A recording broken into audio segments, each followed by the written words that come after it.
तो in the last class हमने ये क्वेश्चन किया था, एनी डाउट फ्रॉम एनीथिंग जो मैंने लास्ट क्लास में पढ़ाया था?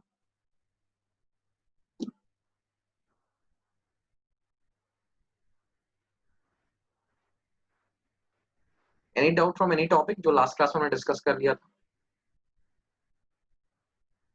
एचसीएफ निकालना, एलसीएम निकालना, ये सारी चीजें, is it clear to everyone?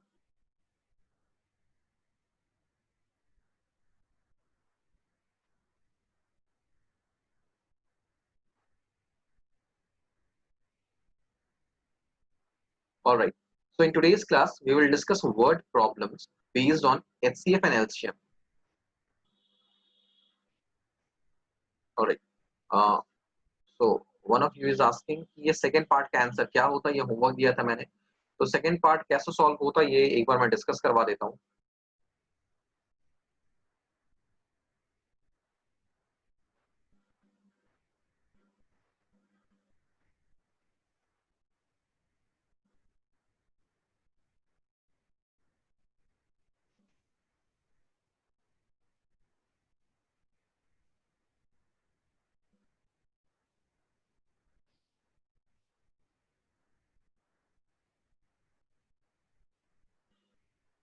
Second part मैंने होमवर्क दिया था, सेकेंड पार्ट को कंपोजिट नंबर प्रूफ करना है. तो यहाँ पे तुम देख सकते हो हमारे पास 7 into 6 into 5 into 4 into 3 into 2 into 1 plus 5.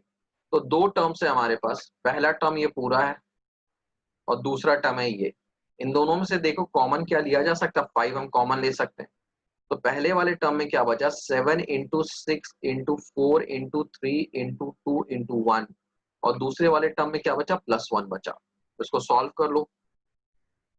तो देखो 7 6 42 और यहाँ पर हो रहा है 6 4 24. 42 इंटू 24 हो रहा है. तो इट इज 8 16 4 8 8 10 1008 आ रहा है.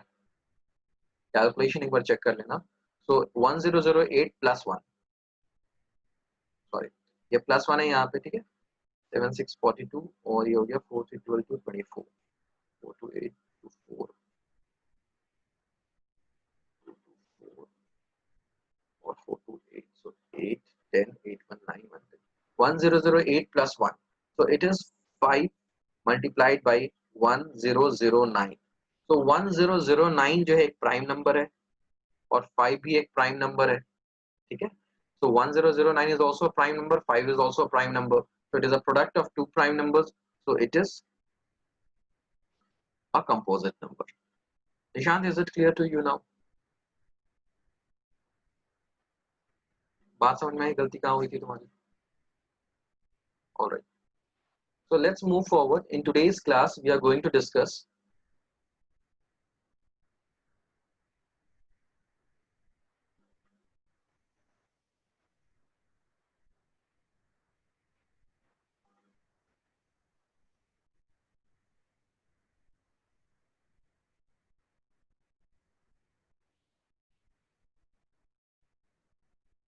So in today's class, we are going to discuss word problem based on HCF and LCM. ठीक है.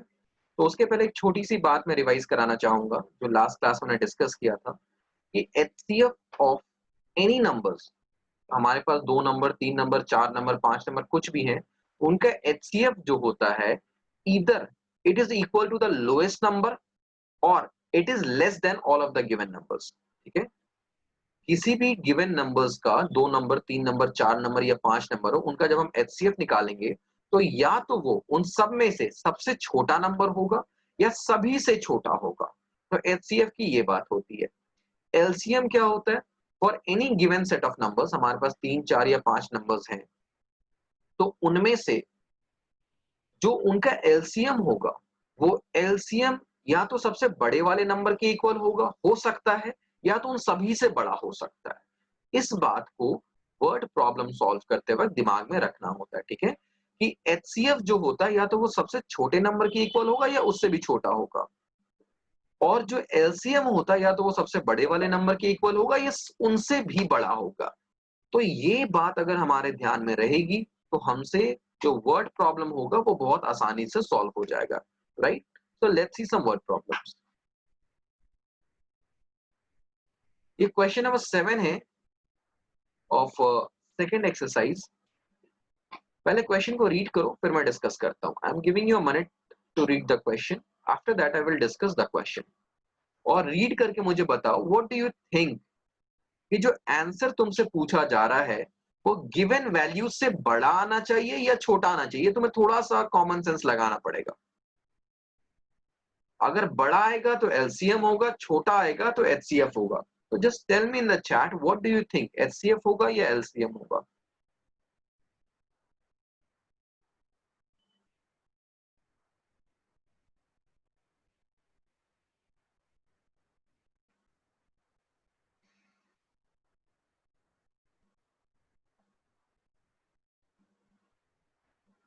Alright, very good Harsh. So I want all of you to please try at least कि जो HCF जो इनकी value जो भी question में answer पूछा जा रहा है, what do you think, will it be greater than the given values or less than the given values? What do you think? तुम्हारा कॉमन सेंस क्या बोलता है?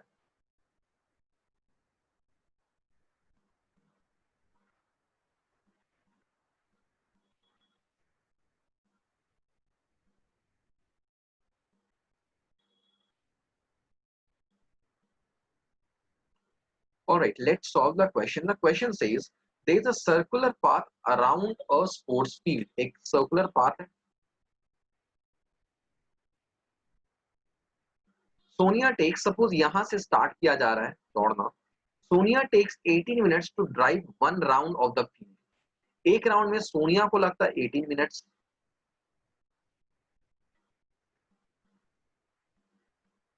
और रवि को लगता है 12 मिनट्स। तो सपोज दोनों जो हैं वो सेम टाइम पे स्टार्ट करते हैं और सेम डायरेक्शन में जाते हैं, तो इस पॉइंट से दोनों स्टार्ट करते हैं, रवि भी सोनिया भी।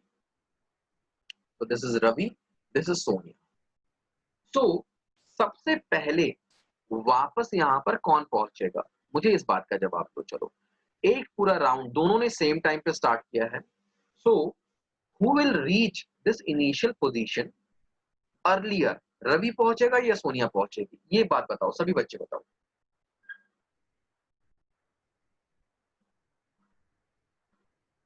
Who will reach this point earlier, Ravi जल्दी आएगा यहां पे या सोनिया पहले पहुंचेगी?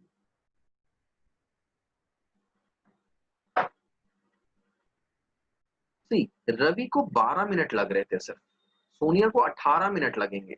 तो ऑब्वियस सी बात है ना कि Ravi will reach earlier, Ravi पहले पहुंच जाएगा। तो सपोज अगर रवि यहां पर है तो सोनिया कहीं यहां पर पीछे होगी। सोनिया, रवि अगर यहां पर आ चुका है तो सोनिया पीछे होगी। क्यों? क्योंकि सोनिया को 18 मिनट लग रहे हैं इस इनिशियल पॉइंट तक पहुंचने में। Now the point is that कि पहली बार में तो ये दोनों मीट करेंगे नहीं एक राउंड में। क्यों? क्योंकि भाई रवि तो आगे चल रहा है, सोनिया पीछे चल रही है। तो इस तरह से क्या होगा कि अगले राउंड में सोनिया और रवि के बीच का गैप और बढ़ जाएगा। ठीक है, आफ्टर वन राउंड, एक राउंड के बाद, क्योंकि सोनिया की स्पीड कम है ना, उसे ज्यादा टाइम लग रहा है, तो रवि और सोनिया का गैप और बढ़ जाएगा। उसके अगले राउंड में हो सकता है और बढ़ जाएगा। तो after few number of round it is possible कि रवि जो है वो सोनिया से एक कंप्लीट राउंड आगे हो गया। मतलब सपोज सोनिया जब 5 चक्कर लगा रही है, सोनिया का जब 5वां राउंड कंप्लीट हो रहा है, तो हो सकता है रवि उस समय अपना 6th राउंड कंप्लीट करेगा। तो उस पॉइंट ऑफ टाइम पे रवि और सोनिया दोबारा यहां पर मीट करेंगे, बट जो नंबर ऑफ राउंड्स दोनों ने कवर किया है वो डिफरेंट होगा। तो एक ऑब्वियस सी बात है कि दोनों को जो टाइम लगेगा, ठीक है, दोबारा मीट करने के लिए, it will be more than 18 minutes और 12 मिनट्स। क्योंकि एक राउंड हो सकता है चौथे, पांचवें या छठे, रवि का जब चौथा, पांचवा या छठा राउंड हो रहा होगा, उस समय हो सकता है कि जो सोनिया होगी उसका राउंड कम हो रहा होगा, एक राउंड कम हो रहा होगा और दोनों यहाँ पे मीट करेंगे। तो क्वेश्चन को पढ़ के क्या समझ में आता है कि जो ये आंसर पूछा गया आफ्टर हाउ मेनी मिनट्स, ये बेसिकली गिवन वैल्यू से ज्यादा होगी। तो जब भी हमारा जो आंसर होता है वो गिवन वैल्यू से ज्यादा होता है, हम ऐसे लॉजिकली इंटरप्रेट कर पाते हैं, उस समय हम जो आंसर में निकालते हैं बेसिकली क्या निकालते हैं, एलसीएम निकाल रहे होते हैं। तो इसके लिए हम क्या निकालेंगे, will find LCM of 18 and 12। LCM निकालना मैंने लास्ट क्लास में बताया था, 12 और 18 का जो एलसीएम होगा वो 36 होगा। ठीक है, मैंने तरीका बता दिया था how to find it out. हमने क्या देखा था भाई, 18 का हम निकालेंगे प्राइम फैक्टराइजेशन, 2 9 18, 3 3 9, और 12 का क्या लिखेंगे, 2 6 12, 2 3 6। So 18 is equals to 2 into 3 square, और 12 is equals to 2 square into 3। तो एलसीएम क्या होगा, ये क्या था, ऑल फैक्टर्स और उनका सबसे बड़ा वैल्यू। तो फैक्टर्स तो दो ही है, 2 और 3। 2 का हाईएस्ट क्या है, एक्सपोनेंट 2, और 3 का क्या है, 2। so it is 4 into 9 which is 36। so after 36 minute का मतलब जब रवि अपना तीसरा राउंड पूरा कर रहा होगा, उस समय सोनिया अपना दूसरा राउंड पूरा कर रही होगी। so at that point of time they will meet again। is it clear to everyone? सभी को क्लियर है ये, कॉपी हो गया है?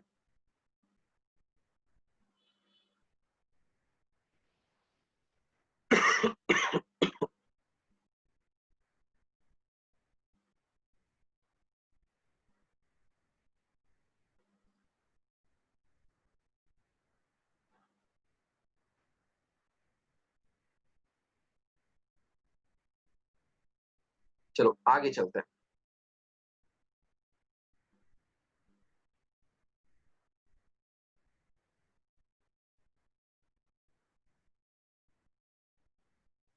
ये क्वेश्चन पढ़ के मुझे बताओ कि जो तुमसे, तुम्हें कुछ नहीं बताना, तुम्हें बस मुझे एक बात बतानी है कि जो तुमसे आंसर पूछा जा रहा है वो गिवन वैल्यू से बड़ा होगा या छोटा होगा, तुम्हें बस मुझे यही चीज बताना है।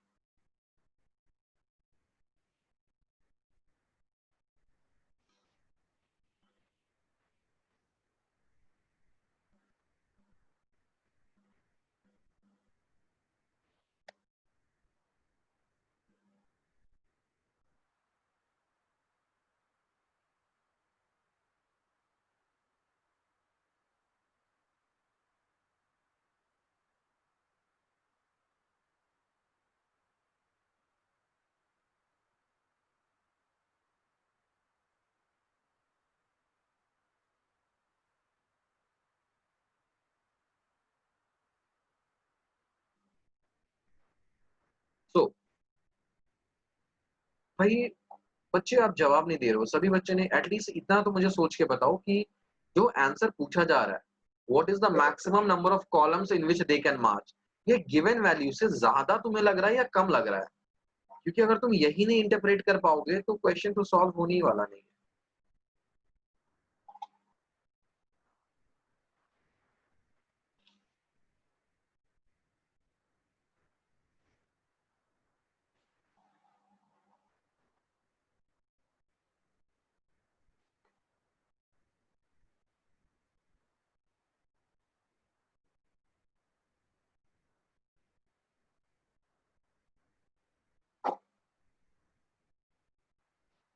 एक बात देखो, क्वेश्चन ये कहा गया है कि हमारे पास इस तरह से एक सेटअप है, यहां पर 616 आर्मी मेंबर्स को मार्च करना है, और उसके आगे जो है वो एक बैंड मार्च करेगा ऑफ 32 मेंबर्स। बैंड में 32 लोग हैं और आर्मी का जो कॉन्टिंजेंट है उसमें 616 लोग हैं। अब इनको मार्च करना है। मार्च इस तरह से करना है कि अब ये जैसे एक कॉलम बनाएंगे, this is will be the first column, second column, third column, और इस तरह से कॉलम्स बना रहे होंगे। तो ये पूछा गया है कि जो नंबर ऑफ कितने नंबर ऑफ कॉलम्स बनाएंगे सच दैट कि एक यूनिफॉर्मिटी दिखे। यूनिफॉर्मिटी का मतलब 32 मेंबर्स जो बैंड के हैं ठीक है, वो भी एक कंप्लीट, मतलब पूरा दिखे, एक प्रॉपर ओरिएंटेशन हो उनका, दैट इज हर एक कॉलम में उतने ही नंबर ऑफ बैंड मेंबर्स भी हो और हर एक कॉलम में उतने ही नंबर ऑफ आर्मी मेंबर्स भी हो। तुम सभी ने परेड देखा होगा ना, कि जो नंबर ऑफ कॉलम्स होते हैं उतने ही नंबर ऑफ रोज होते हैं। जितने नंबर सॉरी जितने नंबर ऑफ कॉलम्स होते हैं वो कंप्लीट होते हैं। पहली बात मैंने गलत बोल दी थी, जितने नंबर ऑफ कॉलम्स होते हैं वो भी कंप्लीट होते हैं और नंबर ऑफ रोज भी कंप्लीट होते हैं। ऐसा नहीं होगा कि लास्ट रो के इसमें 3-4 बच्चे नहीं है या 3-4 लोग नहीं है, ऐसा नहीं होगा।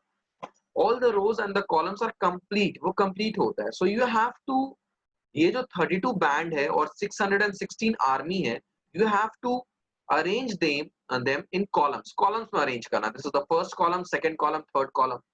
तो ऑब्वियस सी बात है ना, 32 कॉलम तो बनने से रहा, मतलब मैक्सिमम वैल्यू क्या है, 616 है। तो ऐसे ऐसे हम 616 लोगों को ऐसे ऐसे तो खड़ा नहीं कर सकते ना, 1 2 3 ऐसे 616 लोगों को तो खड़ा नहीं करने वाले हैं। तो फिर परेड कैसे करेंगे, वो एक नॉर्मल सी बात है। कैसे हम ऐसे करके कुछ खड़ा कर सकते हैं भाई, बैंड के कुछ लोग ऐसे ऐसे खड़े हो जाओ, जस्ट एग्जांपल के लिए मैं बता रहा हूं, और उसके पीछे फिर आर्मी वाले तुम खड़े हो जाओ इस तरह से, सपोज। तो जैसे मैंने यहाँ पे 5 कॉलम बना दिया, 1 2 3 4 5। तो इसी तरह से जो नंबर ऑफ कॉलम्स होंगे वो 32 और 616 दोनों से छोटे होंगे, तभी अरेंजमेंट, तभी इस तरह से एक अरेंजमेंट पॉसिबल होगा। ठीक है, सो ऑब्वियस सी बात है, जो हमसे आंसर पूछा गया है, it is less than both 32 as well as 616। so we have to find the HCF, हमें HCF फाइंड करना होगा। Simran, is it clear to you now?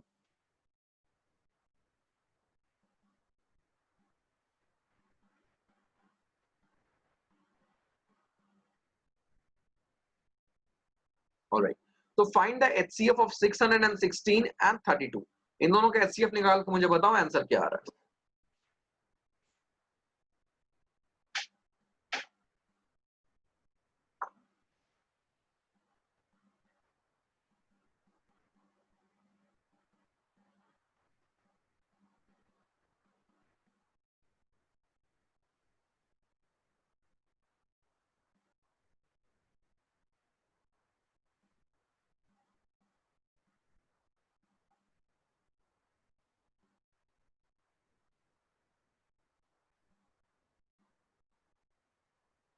Find out the HCF of 616 and 32 and tell me what is it coming.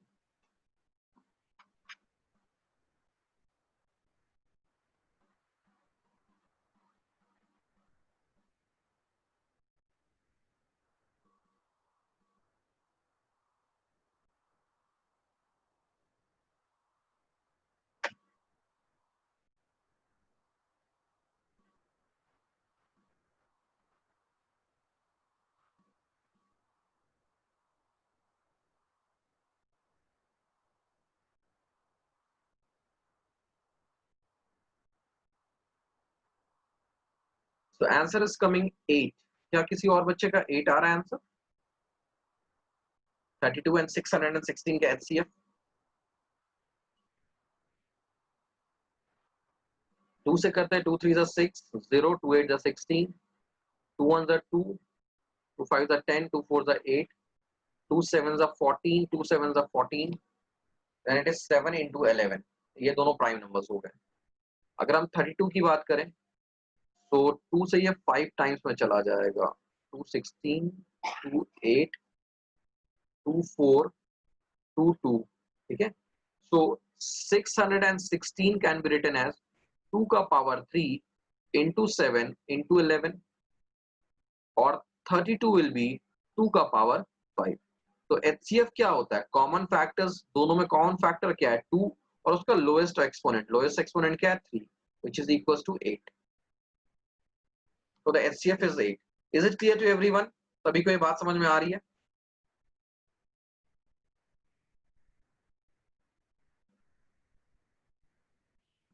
Alright, one more question। Example number 4 है ये NCERT का, इसे try करके देखो। तुम्हें बस एक ही चीज मुझे बताना है, ठीक है?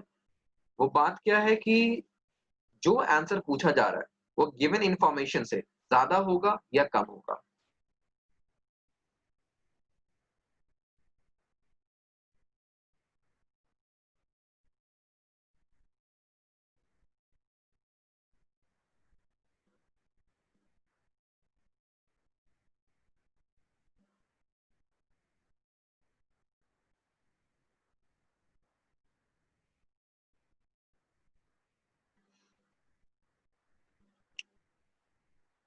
ऑल्सो वन मोर थिंग, मुझे बताना कितने बच्चों को अभी तक ये समझ में नहीं आ रहा है कि कैसे कंक्लूड करें कि वो ज्यादा है या कम है।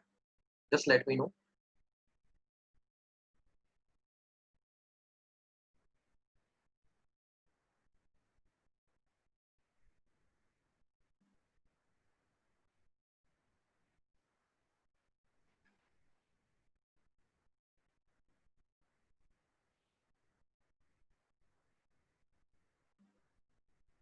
देखो दो बातें ना, या तो तुम मुझे आंसर बताओ या तो ये बताओ कि तुम्हें डाउट हो रहा है।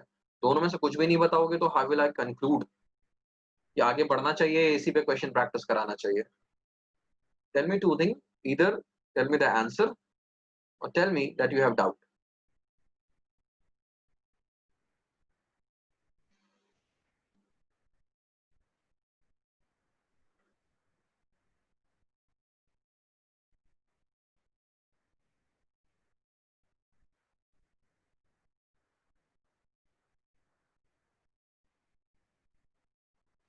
देखो क्वेश्चन में क्या बोल रहा है।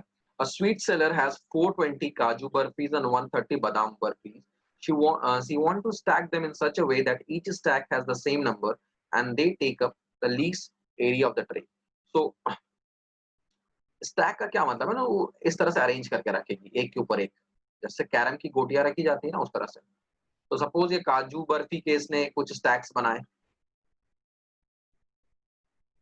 ये काजू बर्फी इसके स्टैक्स है भाई।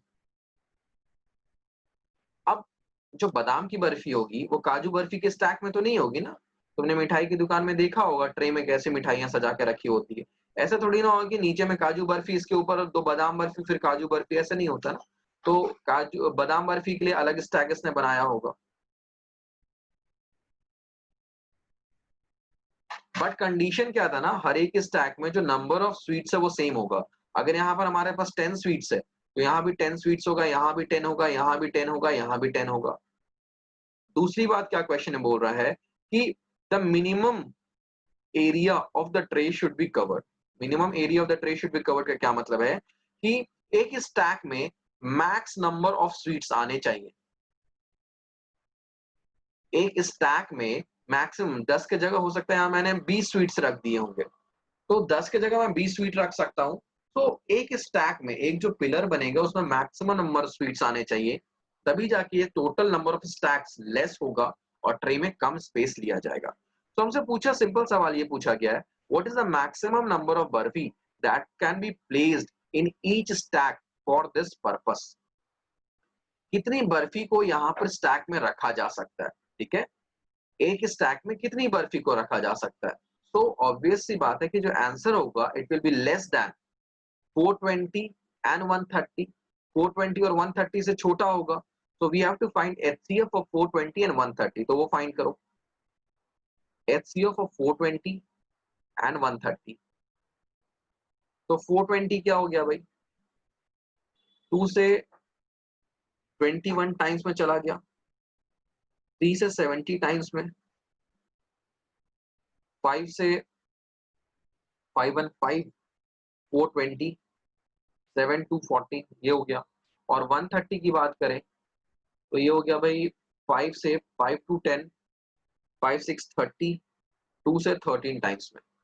तो 420 is equal to 2 square into 3 into 5 into 7 and 130 is equal to 2 into 5 into 30। तो एचसीएफ क्या होता है, कॉमन फैक्टर्स कॉमन क्या है 2 और 5, और इनके लोएस्ट एक्सपोनेंट। 2 का लोएस्ट एक्सपोनेंट क्या है 1 और 5 का क्या है 1, तो इट इज 10।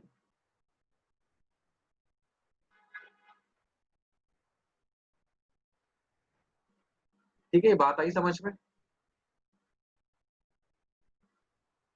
किसी बच्चे को कोई डाउट है यहाँ पे।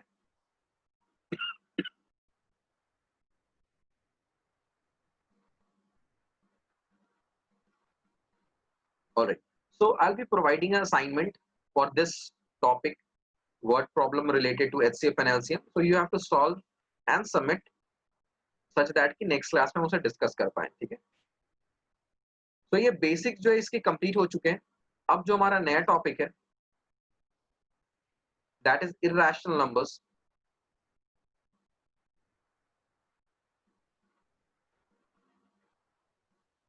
तो हमने देखा था इरैशनल नंबर्स क्या होते हैं। इनका जो डेसिमल एक्सपेंशन होता है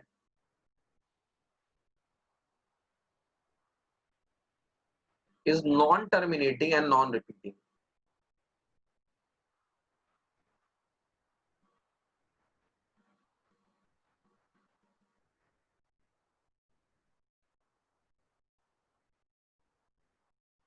The decimal expansion of irrational numbers is non-terminating and non-repeating. तो non-terminating का मतलब होता है never ending, ये कभी end नहीं करते हैं। For example, √2, √3 जो प्राइम नंबर्स होते हैं उनका जो रूट हम लेते हैं they are all irrational number, √5 and etc. ठीक है, ये बात आई समझ में। नाउ नाइन्थ में हम एक टॉपिक पढ़ते थे, क्वेश्चन आता था prove that √2 is irrational. Prove that √2 is irrational.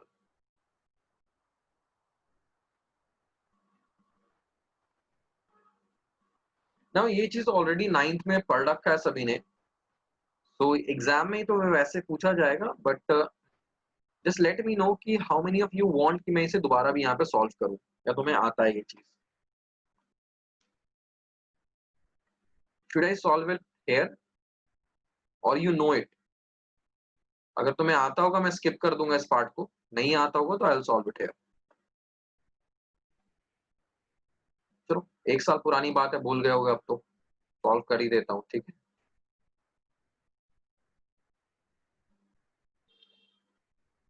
तो क्वेश्चन है हमारे पास, प्रूव दैट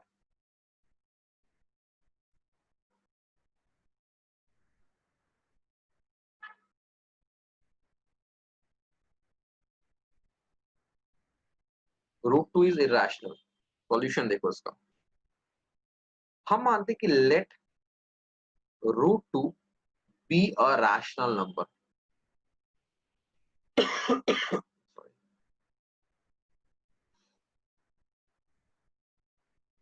ठीक है, हम ये मान लेते हैं कि √2 क्या एक रैशनल नंबर है। तो √2 को हम क्या लिख सकते हैं? √2,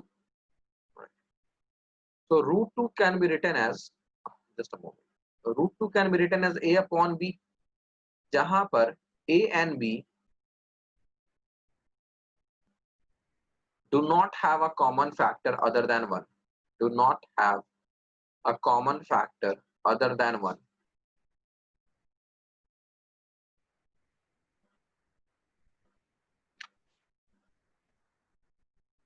In other words we can say, that a and b are primes, are co-prime. देखो प्राइम नंबर और को प्राइम नंबर में क्या फर्क होता है ये एक बार समझा देता हूं मैं। अगर मैं बोलूं प्राइम नंबर की बात करूं तो इट इज 2, 3, ये क्या प्राइम नंबर है। बट अगर हम को प्राइम की बात करें, जैसे हो गया 2 हो गया, 3 हो गया, 5 हो गया, ये क्या है? प्राइम नंबर्स है। अगर हम को प्राइम की बात करें तो को प्राइम में क्या हो सकता है? अगर मैं लिखूं यहाँ पे 2 और 9, तो 2 एंड 9 आर को प्राइम्स।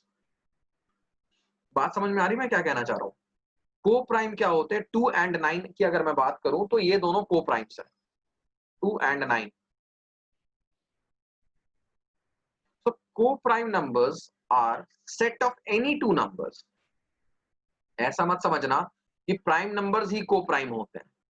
को प्राइम नंबर्स, को का क्या मतलब होता है? दोनों में आपस में एक रिलेशन होता है, ठीक है। तो को प्राइम नंबर्स ऐसे दो नंबर्स या ऐसे नंबर्स को हम कहते हैं जिनके बीच में कोई कॉमन फैक्टर नहीं होता अदर देन 1। मैं ये नहीं कह रहा हूं कि उस नंबर का कोई फैक्टर ही नहीं होता, ठीक है। बात ध्यान से समझो, I am not telling that that number does not have any other factor. मैं सिर्फ ये कह रहा हूं कि उस दो नंबर्स का जिनको मैं कंपेयर कर रहा हूं, दे do not have a common factor. जैसे यहां पर मैं बोल सकता हूं 9 जो है it has 3 as a factor. 9 कोई प्राइम नंबर नहीं है, 3 इसका एक फैक्टर है। लेकिन जब मैं 2 और 9 को कंपेयर करता हूं देन 2 और 9 जो है यहाँ पर, इन दोनों का आपस में कोई कॉमन फैक्टर नहीं है, तो ये दोनों को हम कोप्राइम बोलेंगे। उसी तरह से मैं 16 एंड 9 की बात करूं, या 16 एंड चलो 25 की बात करता हूं, तो क्या 16 और 25 प्राइम नंबर्स हैं? नहीं, 16 भी एक कंपोजिट नंबर है, प्राइम नंबर नहीं है। 2 का इसके बहुत सारे फैक्टर्स हैं, 25 के भी फैक्टर्स हैं, तो ये भी क्या है, प्राइम नंबर नहीं है। लेकिन अगर मैं 16 और 2 को एक दूसरे के रेस्पेक्ट में बात करूं, तो दे do not have a common factor, तो इसे हम बोलते हैं कोप्राइम। तो कोप्राइम क्या होता है, ध्यान दो, कोप्राइम का मतलब होता है दे do not have a common factor, common factor नहीं है। कोप्राइम का ये मतलब नहीं होता है कि वो प्राइम नंबर्स हैं, ठीक है, दे मे और may not be prime numbers. जैसे मैं 2 3 की बात करूं, तो 2 3 जो है यहाँ पे, वो कोप्राइम भी है और प्राइम भी है। बट अगर मैं 16 और 25 की बात करूं, तो 16 एंड 25 जो है they are coprimes, but they are not prime, ये प्राइम नहीं है। तो को प्राइम क्या होता है, ये दो नंबर्स के आपस की बात होती है, कि they do not have a common factor other than 1, then they are said to be coprimes. ठीक है, तो समझ में आ गया होगा। ये मैंने डेफिनेशन यहाँ पे लिख दिया, A and B do not have a common factor other than 1, तो हम क्या कहेंगे, ए एंड बी आर को प्राइम्स।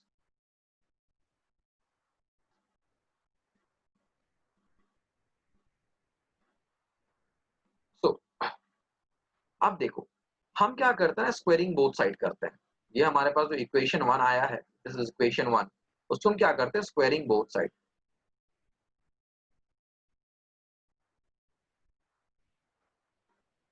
तो जब हम दोनों साइड को स्क्वायर करते हैं, सो हमारे पास √2 का स्क्वायर,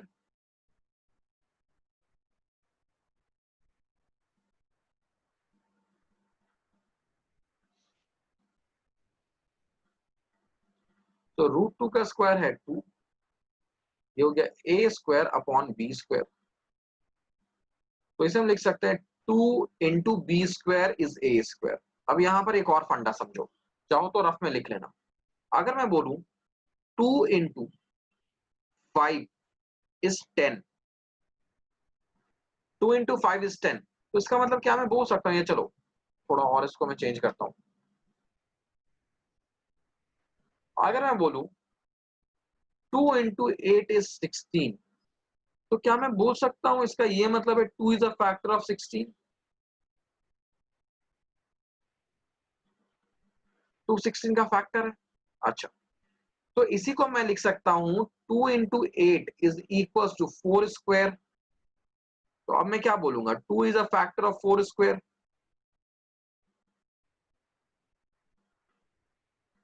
तो क्लियरली यहां पे दिख रहा है 2 अगर 4 स्क्वायर का फैक्टर है, तो clearly 2 is a factor of 4 also.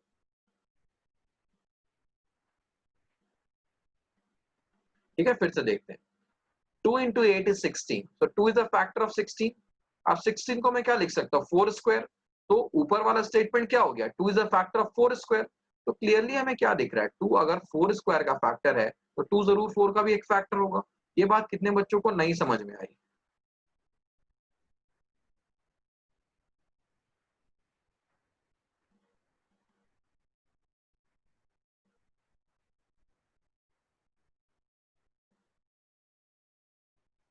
सभी को समझ में आ गई है? इसे रफ में कहीं पे लिख लेना, ठीक है, इसे रफ में कहीं पे लिख लेना कि बाद में तुम्हें समझ में आए।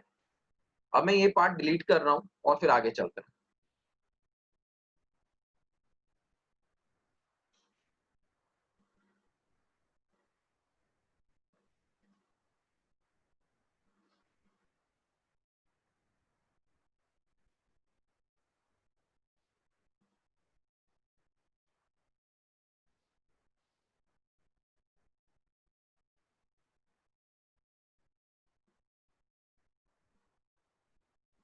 सो इसके बाद मैं यहाँ पे लिख रहा हूँ कि 2b² is equal to A square. तो क्या मैं यहाँ पर लिख सकता हूँ 2 is a factor of A square, 2 A square का फैक्टर है, तो क्या इसका मतलब ये भी होगा 2 is a factor of A?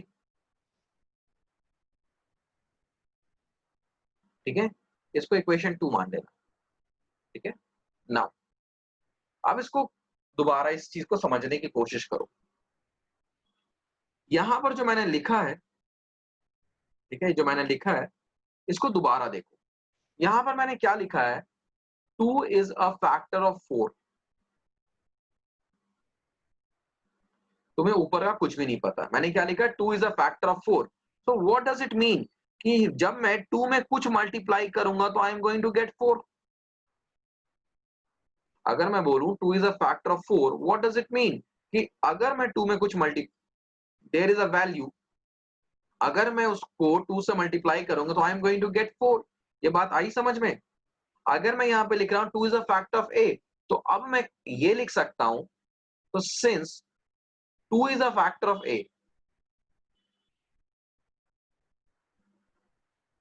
2 a का फैक्टर, इसका क्या मतलब है? 2 में अगर कोई नंबर में मल्टीप्लाई करूं तो मुझे a मिल जाएगा, where c is an integer, c एक इंटीजर है.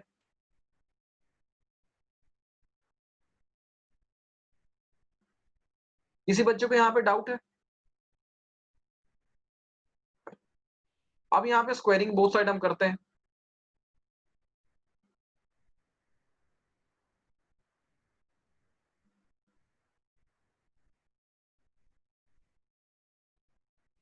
तो जब दोबारा स्क्वायर करेंगे तो ये देखो क्या आएगा, 4c square is equal to a square.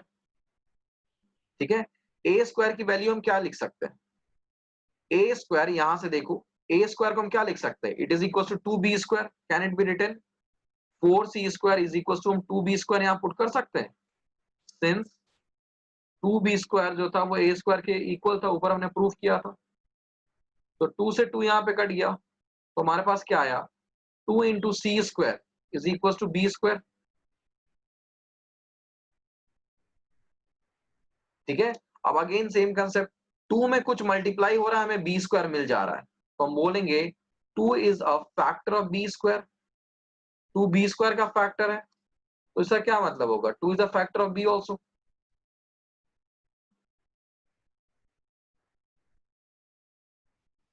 इसे मैं इक्वेशन 3 बोल देता हूं, थर्ड स्टेटमेंट. अब यहां पे देखो, इनिशियली हमने क्या माना था कि ए और बी को प्राइम्स है, मतलब 1 के अलावा उन दोनों का आपस में कोई कॉमन फैक्टर नहीं है.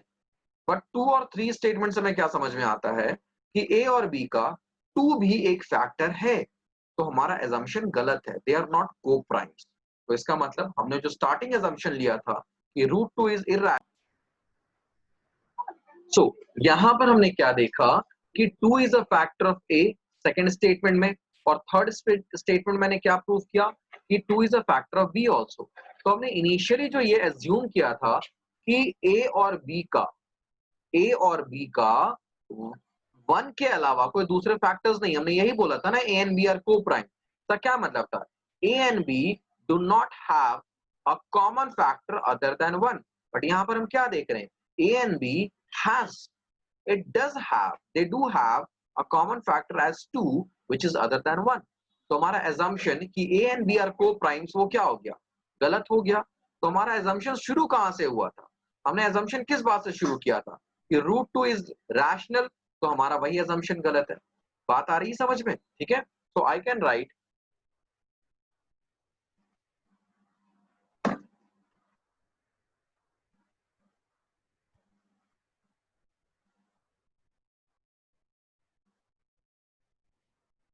मैं ये लिख सकता हूं, ठीक है, इसके बाद मैं यहां से ये लिख सकता हूं कि 10 a and b have a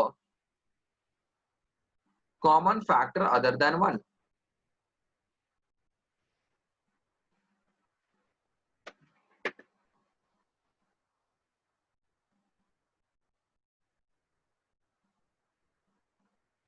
which contradicts our assumption. हमारा assumption क्या था, a and b are co-prime, उसको contradict करता है, which contradicts our assumption. जो हमारा assumption क्या कर रहा है, contradict कर रहा है. 10 root 2 is irrational.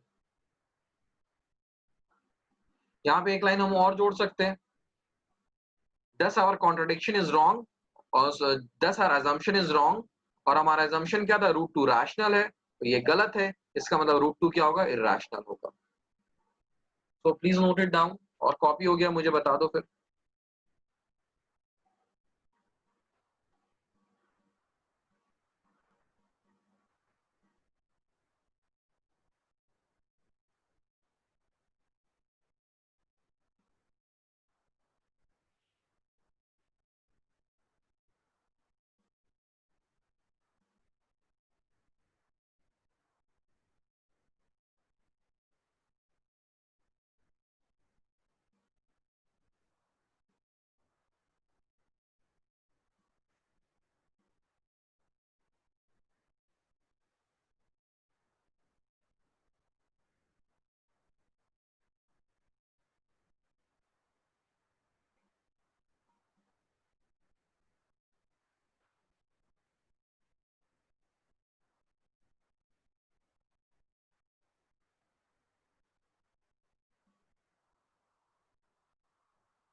So if you have completed, then let me know in the chat.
सभी ने कॉपी कर लिया?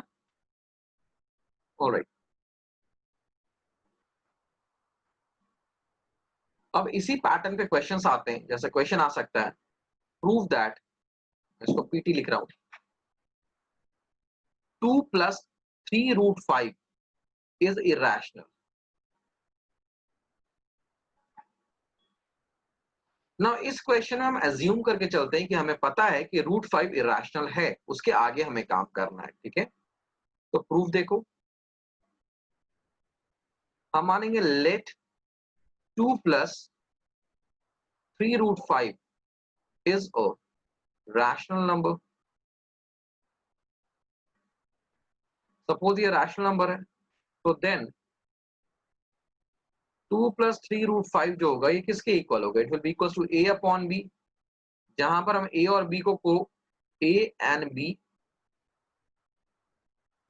Are coprimes.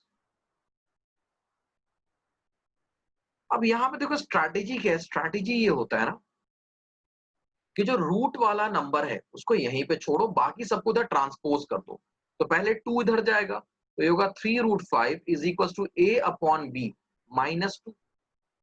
ठीक है, ये सॉल्व करके हो गया a - 2b/b। अब अगला स्टेप क्या होगा? 3 को उधर भेज दो, तो 3 हो गया, उधर गया तो डिवाइड हो गया, तो नीचे आ गया 3। अब यहां पर देखो इसके बाद क्या होगा। अगर हम अपने राइट हैंड साइड पे देखें तो हमारे पास क्या क्या है? a है, 2 है, 3 है और b है। ये चार हमें नंबर्स दिख रहे हैं। a और b को तो हमने शुरू में ही को प्राइम माना था, मतलब वो इंटीजर्स ही हैं, इंटीजर्स ही को प्राइम होंगे। और 2 और 3 भी क्या होते हैं? इंटीजर्स होते हैं। ठीक है, so as a, b, 2 and 3 are all integers, ये सभी के सभी क्या है? इंटीजर्स हैं। This implies that a - 2b/3b जो है इज अ रैशनल नंबर, और या फिर इज हम क्या लिख सकते हैं? Rational number. क्योंकि रैशनल नंबर का डेफिनेशन क्या होता है? p/q के फॉर्म में होना चाहिए, जहां पर p और q दोनों इंटीजर होना चाहिए और q नॉट इक्वल टू 0 होना चाहिए। तो यहां भी देखो, ये एक फ्रैक्शन है जहां पर a भी इंटीजर है, 2 भी इंटीजर है, b भी इंटीजर है। तो ये a - 2b क्या होगा? एक इंटीजर होगा। ऊपर में इंटीजर है, नीचे में भी इंटीजर है, तो इंटीजर अपॉन इंटीजर, जहां पर जो डिनोमिनेटर है it is not equal to 0, तो हम क्या बोल सकते हैं? a - 2b/3b क्या है? रैशनल नंबर है। तो अगर हमारा RHS रैशनल है तो LHS भी रैशनल होना चाहिए ना। अगर मान लो ये a - 2b/3b it is a rational number, तो क्या आ रहा है इस इक्वेशन में? √5 इक्वल्स टू रैशनल नंबर। तो this implies that √5 is also a rational number. और हम लिखेंगे but we know that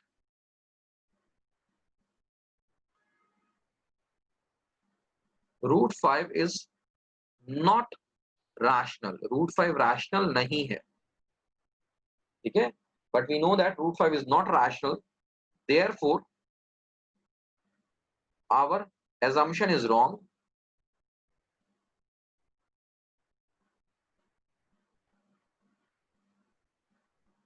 This implies that 2 plus 3 root 5 क्या है, is an irrational number. ये एक irrational number है.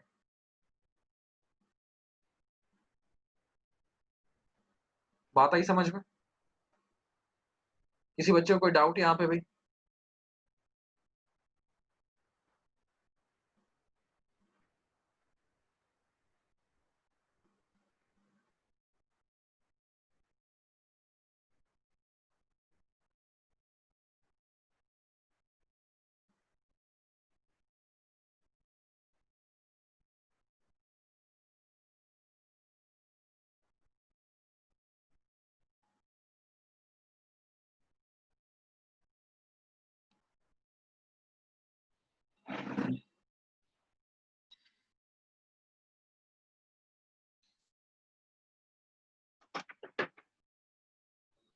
यहाँ पे कोई डाउट नहीं किसी को?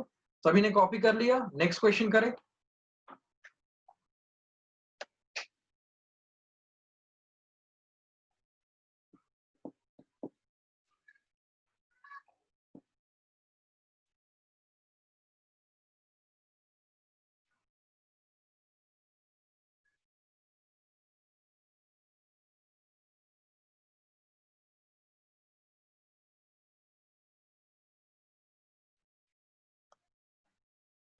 तो नेक्स्ट क्वेश्चन क्या हमारा? Prove that 5 root 2 is irrational. हमें क्या प्रूफ करना है कि 5 root 2 जो वो क्या irrational है. तो देखो कैसे होगा सॉल्व ये.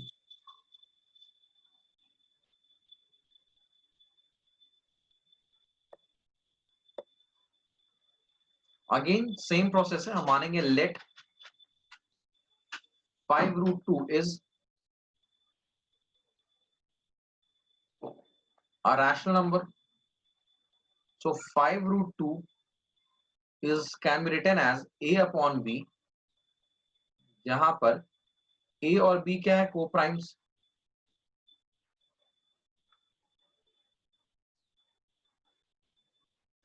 ठीक है. सो अब करना है भाई, ये रूट वाले नंबर को एक तरफ रखना, बाकी सबको उधर भेज देना, ट्रांसपोज कर देना. तो रूट 2 अगर हम यहां पर रखते हैं तो 5 उधर भेजेंगे, a अपॉन 5 b हो जाएगा. हम लिखेंगे a b and 5 are integers.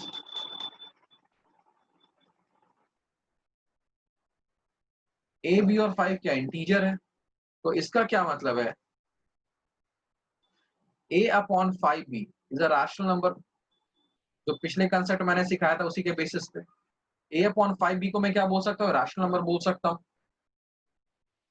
तो a अपॉन 5b एक rational number, it means that root 2 क्या है? एक रैशनल नंबर है. So but we know that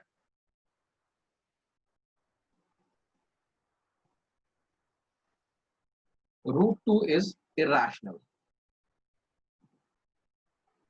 So therefore our assumption is wrong. और हमने assumption क्या लिया था कि 5 root 2 is a rational number. So this implies that 5 root 2 is irrational. 5 root 2 क्या irrational है?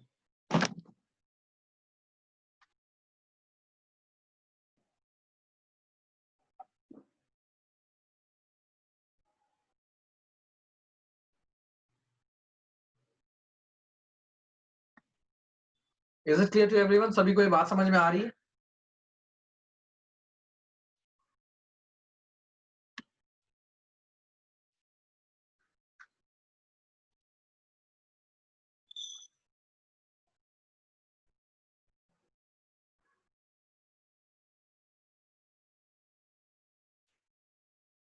Alright, so NCERT में जो सेकेंड लास्ट एक्सरसाइज है इस चैप्टर का, उसमें इस तरह के क्वेश्चंस है. You have to solve it before the next class. जो हमारी अगली क्लास होने वाली है उसके पहले तुम्हें उसे सॉल्व करना है and you have to send me the PDF. ठीक है. इसी पैटर्न में बेस्ड है. उसमें अगर कोई डाउट होगा, you can ask me. So this is the last question for today's class. You can leave the session now.